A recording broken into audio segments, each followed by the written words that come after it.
Do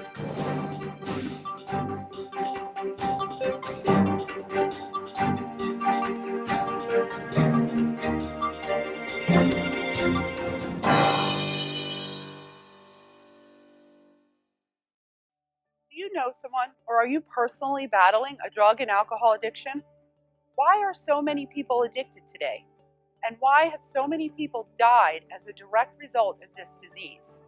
If you've been affected by this problem and want answers like we do, then join us in our efforts to face this disease. Our purpose is to examine the truths, expose the lies, and uncover and provide resources to this affliction. Come, join us in this journey. I was 26 years old. I was sitting in my truck in the parking lot of a movie theater getting high. I was an outcast my whole life, I didn't know where I belonged. Knocking my head against the wall over and over and over again. So I came to Narcotics Anonymous. I heard a message that made my ears pop. People who I can relate to and identify with. Managed to heal relationships, start families, and be happy with life. Drug problem? We can help. We've been there. Narcotics Anonymous. Today on Addiction and Recovery TV, we have a special presentation in regards to the history and foundation of a 12-step fellowship known as Narcotics Anonymous. We'll also learn how this program was derived from the original fellowship, Alcoholics Anonymous. Please note that these individuals have shared this information all over the world, and we are excited today to share this with you. Enjoy this episode.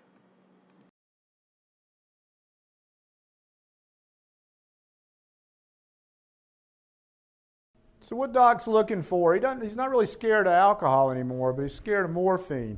He's looking for identification. Is there anybody else out there who can help me? I know there's got to be. So in the very next issue, our Dr. Tom from Shelby responds. And Chris is going to read it again. He says, we have in our club 5 men who have had many years of drug addiction, but who are finding complete freedom from drugs and are well on the highway to successful and happy living.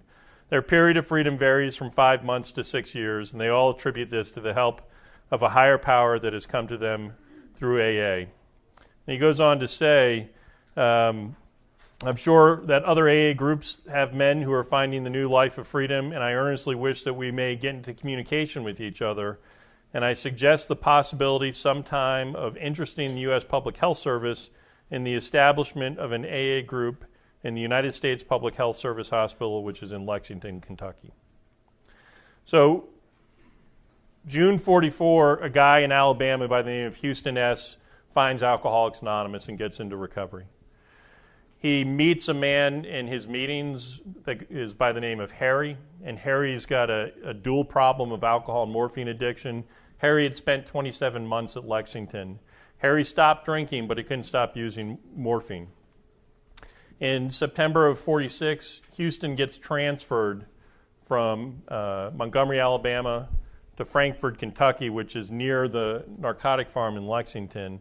And remembering his friend Harry, he approaches the medical director, Victor Vogel, and says just exactly what Dr. Tom had suggested. Can we start a meeting, a 12-step meeting here for addicts? And Dr. Vogel was receptive to this idea. And so on February 16, 1947, the first 12-step group for addicts was created, and it went by the name of Addicts Anonymous. And Boyd's going to read a little bit of a history. They had a newsletter similar to the Grapevine called The Key, which was used to communicate within the institution, but also out into the community. So we were actually able, there probably were hundreds of the keys that were actually made during the lifetime of the U.S. Public Health Hospital and lifetime of Addicts Anonymous, but we've only found about 23 of them. But we were really fortunate to find this one right here because it's got a beautiful history of Addicts Anonymous, and it goes like this. It says, one snowy morning in mid-February 1947, 4 men drove many miles across the state of Kentucky to Lexington, and God rode with them. They stopped at the gatehouse of the United States Health Service Hospital, and the guard permitted them to proceed up the long, curvy driveway to the main building called Narco by the patients. That afternoon, a small group established with them in the chapel, and Addicts Anonymous was born. These 4 pioneers were members of Alcoholics Anonymous, Frankfort, Kentucky chapter. They were more than pioneers. They were pilgrims and crusaders. They brought with them the most powerful of all curatives, hope and faith. And it goes on to say, at this time that this is written, February 1963, the Addicts Anonymous movement is 16 years old. It's difficult to estimate how many people that have been helped through this program. However, the membership receives letters daily from people who are now free of drugs and give all the credit to the AA movement, and that would be Addicts Anonymous movement. At the beginning of our 17th year of organization, we still are fortunate to have our original sponsor with us. He has taken many pains with this program and has done good for the addict that cannot be weighed by any scales on this earth. He claims that he derives more benefit than he gives by helping others. You have our undying gratitude of hundreds of us that you have helped, and Addicts Anonymous thanks you from the bottom of their hearts, Mr. Houston S. So he was incredibly involved with the service and to this group, and it was unusual for somebody to do institutional work at that time. There was not an institutional framework for taking meetings into facilities at that time. And he was really working with somebody with a different type of problem. But as we see how, from the Alcoholics Anonymous program, Addicts Anonymous is born. And this becomes kind of a life spring for other recovery attempts that eventually lead into Narcotics Anonymous. This is a picture of an Addicts Anonymous meeting in 1950 at Lexington. And they had a newsletter that we mentioned called The Key that was really significant. And we'll kind of reference the Our Purpose that their group used. It was adopted by Narcotics Anonymous in 1953. The Addicts Anonymous group also created the first piece of literature that was written for addicts. And again, it kind of speaks to that need for identification. And they basically took a AA pamphlet and then modified it to include drugs into it. We're going to show you how the message gets from Lexington, Kentucky up to New York. And this is another significant event in the history of NA. Now, NA that is, as we know it today, started on the West Coast in 1953, and it's generally accepted that July of 1953 is the start date of that movement. But I'm going to introduce you to Danny C. and what we call the early New York NA. This happened just a little bit beforehand. It's only a few years. But in 1935, Danny actually is among the first patients that was admitted into the U.S. Public Health Hospital in Lexington. But it didn't quite take. He kept going back, and like in his seventh admission, in 1948, he attends Addicts Anonymous meetings. And then he actually gets released and relapses and comes back again. And so during his 8th and his very final admission there at the U.S. Public Health Hospital, Danny came under the mentorship of Houston S., who he said inspired me to learn to hope, to have faith at long last. And then in April of 1949, Danny gets out of the hospital and he goes back to New York. And sometime in late 49 or very early 1950, he starts the very first non-institutional meeting for addicts only, and he calls it Narcotics Anonymous. Now, the reason he calls it Narcotics Anonymous is because he was familiar with Addicts Anonymous, but he didn't want to get the two letters mixed up, and so he did a completely different thing. But this version of NA is a little bit different than the NA that we know today. Danny elected not to adopt the traditions, and there's a reason why. We're going to tell you in a little bit.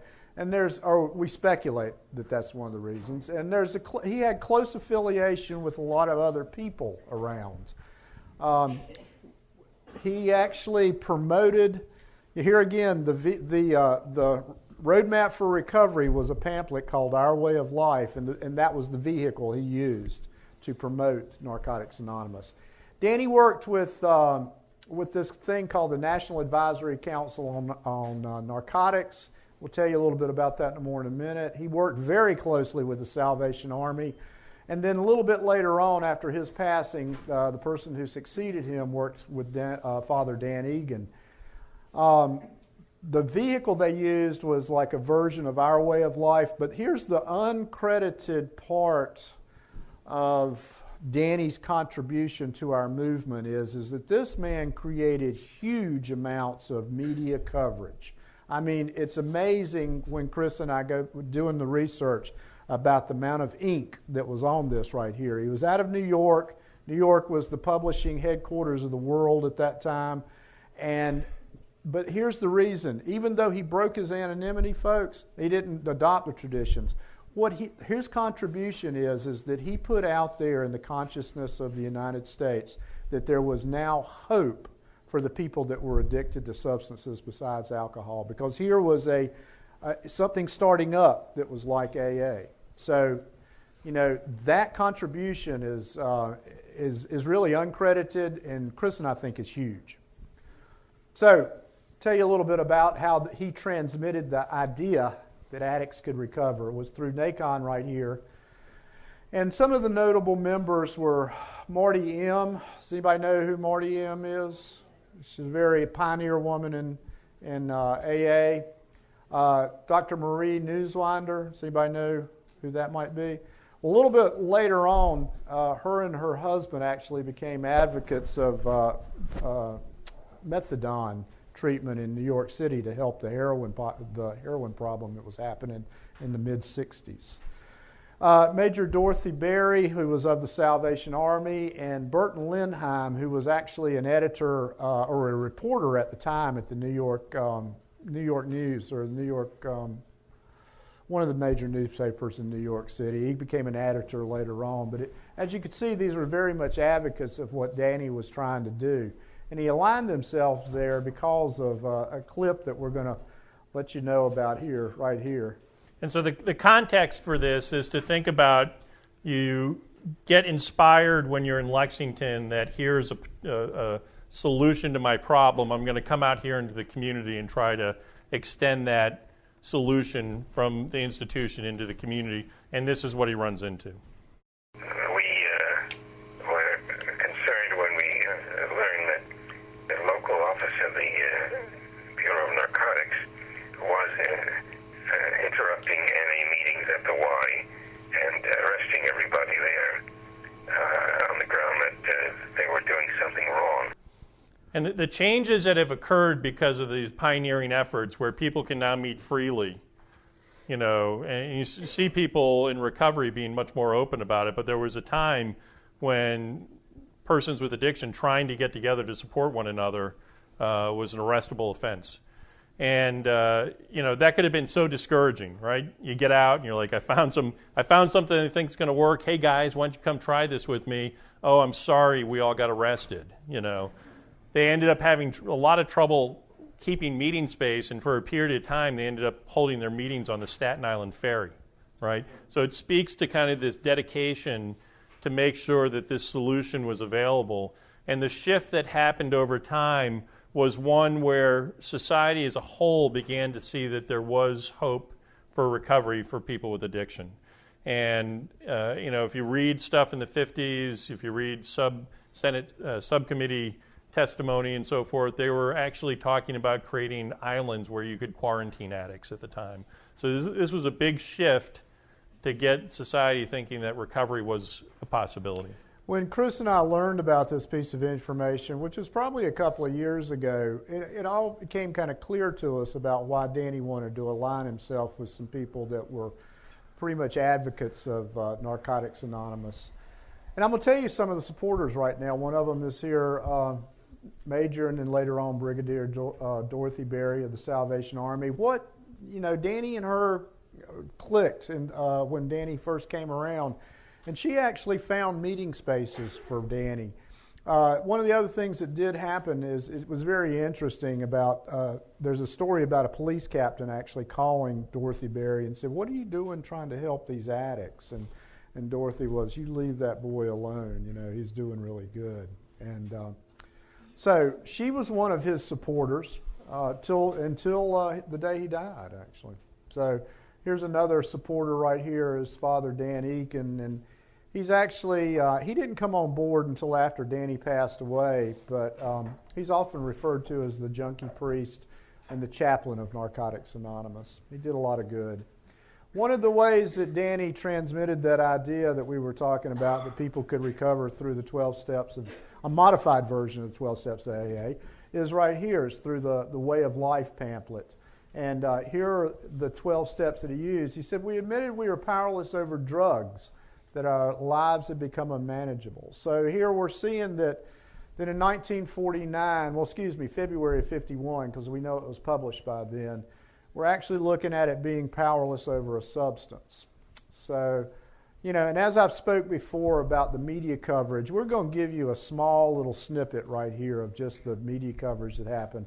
In the Times in June of 1950, it talks about, you know, a group here of addicts helping each other. It talks about their 1-year anniversary in April of 51. And then the big one right here where it goes nationwide, Time Magazine of May 7th in 1951. And it's my opinion that this is right. This particular article is pretty much when the nation knew, okay, now we've got some hope here. In August of 1954 in the Saturday Evening Post, a man named Jerome Ellison wrote a wonderful article about these drug addicts who cure one another. And here's some pictures. Danny's back there with his head like this, as you can see. And so Chris has got a little story he tells about when we started this thing, Danny was holding his head up very high. But, you know, we've done it so many times, he's kind of like, oh, my goodness, can we please get over to this? But here is a newspaper article we found that we love. And it was printed in the Times, and it says a regular meeting of Narcotics Anonymous will be presented over Channel 11. It says Danny Carlson, Executive Director of the National Council on Narcotics, will preside in a roundtable discussion. It says, this is the part we love, most panel members will wear masks during the program. So Danny, sadly, in August of 56, he passes away. He passes away from a direct result of his disease, which was liver cancer. And what's amazing about this is the reach that this man had. We have found newspaper articles of his passing in the New York Times, the London Times, European Stars and Stripes, Pacific Stars and Stripes, and then in a little newspaper in Oklahoma, and another little newspaper in Mississippi. So this man had the publishing empire had a far reach anyway. So here's a headstone of Danny's passing right here. And should I go into this story? Yeah, so just folks who were interested in this history went to see where he was buried. They knew that he was buried by the Salvation Army, and they discovered that he didn't have a headstone. And so the collection was taken up, and 12 people in recovery contributed to it. And 55 years to the day after Danny's passing, he ended up getting a marker for his grave, and it just lists that he was founded Narcotics Anonymous in New York City in 1949, and it was, I thought, a nice tribute to the contributions that he had made. Yeah, you mentioned that at one point it was illegal for NA people to get together. What was the basis? What was the rationale for making it illegal for them to get together? Yeah, so there were different laws. There were addict loitering laws, where if known addicts were together, it was against the law for them to be together. There was what was the state's rationale for making it illegal? What was the basis? In the 1950s, you know, narcotics were looked at as a contagion, and in a lot of ways, and there was a lot of effort to protect young white teenagers from becoming exposed to and possibly catching addiction from folks. So following Danny's passing, a woman by the name of Raelle takes over the leadership of NA. A little history is she had a 19-year history with addiction, spent 5 years in prison, sought treatment in Lexington. She met Danny while she was at the Women's House of Detention in New York City. Danny used to take a Sunday evening meeting into the Women's House. And here's a newspaper article about Ray actually picking up 9 years. And And there's some interesting people that are attending. There's Dorothy Berry, the Salvation Army, Anna Koss, who was with the head of the Department of Corrections in New York City, and Barney Ross, who was a world champion boxer who had become addicted and ended up at Lexington. So this clip kind of underscores a very kind of interesting double-edged sword. On one hand, it was incredibly powerful for people to see that here's somebody with 9 years of recovery from heroin addiction. On the other hand, what we saw with this version of NA is that there was a lack of adherence to the traditions. And we see what happens as a result of that. So Rael is the first known Hispanic woman to play a central role in a mutual aid recovery society. She later got hired in '63 at the Office of the Narcotics Coordinator in New York City, and that was actually, they gave an overview of pretty much what all services were available in New York to the addict at the time. So she got pretty much a bird's eye view of how other services were helping addicts. We see her name on quite a few documents as the Executive Secretary of Narcotics Anonymous. And but what Ray did, wonderful. She actually helped establish meetings in prisons through correspondence. And let me back up. This particular NA, if you read the book Miracles Happens, in that book it talks about this version of NA used the 13 steps.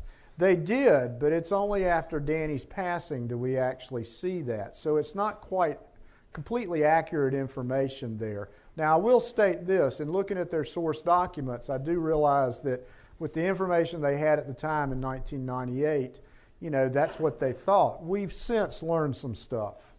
And they had Ray wrote, we speculate that Ray wrote 13 steps, and they begin to appear in some publications.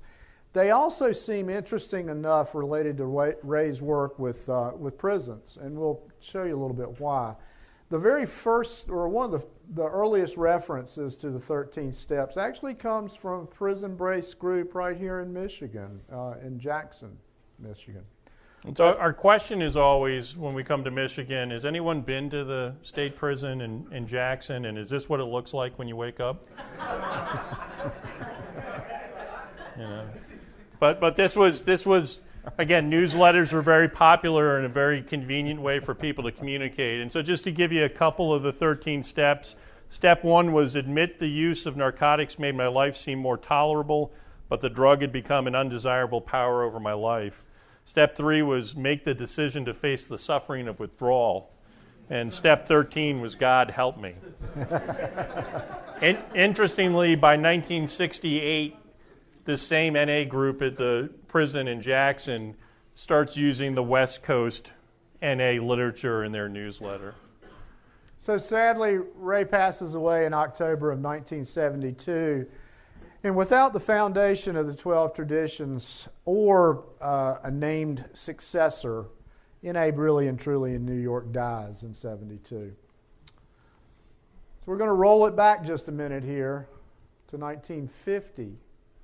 And the next kind of significant event that we identify is what AA did in terms of forming and adopting the traditions.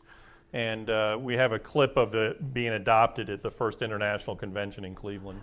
So these, my friends, are the principles upon which this society of ours think we would like to rest our future. Like everything in AA, there is nothing final about these pronouncements. Perhaps time will show us a better way. But in this hour, when we are passing from adolescence into maturity, isn't this a good time for us to ask ourselves, shall we adopt these traditions, those of us who sit here, as our platform? Not as an official act of this movement. This movement will never have or make an official act or pronouncement. But can't we express our sentiment about it? Alcoholics Anonymous, not by any virtue of ours certainly, but by force of circumstances, is a beautiful democracy, bordering almost on an anarchy. then I suppose, by general acclamation, rather than any official act, we who are here in this hour of destiny may now be willing to rise and confirm the tradition of Alcoholics Anonymous.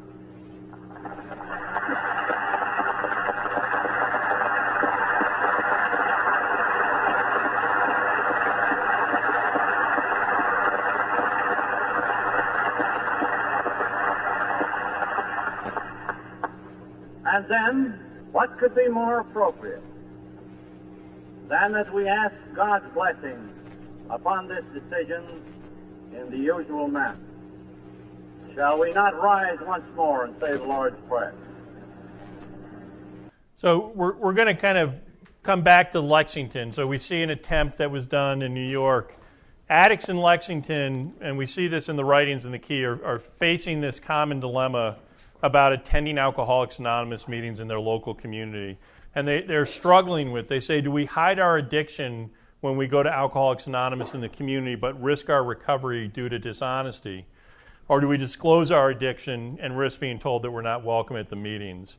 And why this was important was because there was not a widespread availability of 12-step fellowships for addicts. And they said in one of their articles in the Key, acceptance in outside groups, one of the perennial items for discussion around here concerns the treatment accorded addicts after they leave narco and approach an outside AA group in the hope of being accepted and thereby continuing to live the AA way of life. This is a real problem because as far as we know, groups made up of addicts to drugs other than alcohol only exist in New York with Narcotics Anonymous, in Chicago with Drug Addicts Anonymous, which was a direct offshoot from, it was started by people who had been in Lexington and attended Addicts Anonymous, and in Los Angeles with the habit-forming drugs group of Alcoholics Anonymous. It goes on to say the treatment given the addict by outside group ranges all the way from happy acceptance, the usual thing, to utter rejection by a few groups. The presence of addicts in Alcoholics Anonymous is creating a range of responses in the 50s. So during the 50s, as more addicts are attending AA meetings, there's a range of responses. Also from the Key, this guy Whitey says that in Las Vegas, where he comes from, all manner and kinds of people are made welcome at Alcoholics Anonymous. The thieves, common crooked gamblers, but no dope addicts permitted. In 1953, the San Antonio Central Committee published in their newsletter, The Nightcap, that it's their conclusion there's no room in Alcoholics Anonymous for the narcotic or barbiturate addict. And we start seeing these real kind of comparisons of alcoholics and addicts as being different. So Bill W. really describes alcoholics and addicts as being more different than similar, and this becomes real evident in his writings during the 50s. He says in one of his writings, there's almost inexplainable distrust and dislike of alcoholics and addicts for each other. He says, for some reason hard to fathom, alcoholics do not care for narcotics, and narcotics as a class disdain us. They think we're gutter snipes. He goes on to say, another difficulty you will have is this. Apparently morphine and its derivatives does such terrific things to the honesty department that it's hard to get a sound moral area into which the AA program can be introduced. Dope has made these otherwise fine people so phony that it's hard to make a beginning.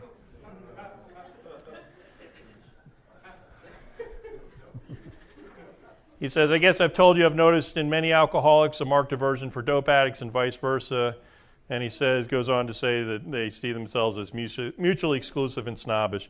Bill's not the only person to see differences between alcoholics and addicts.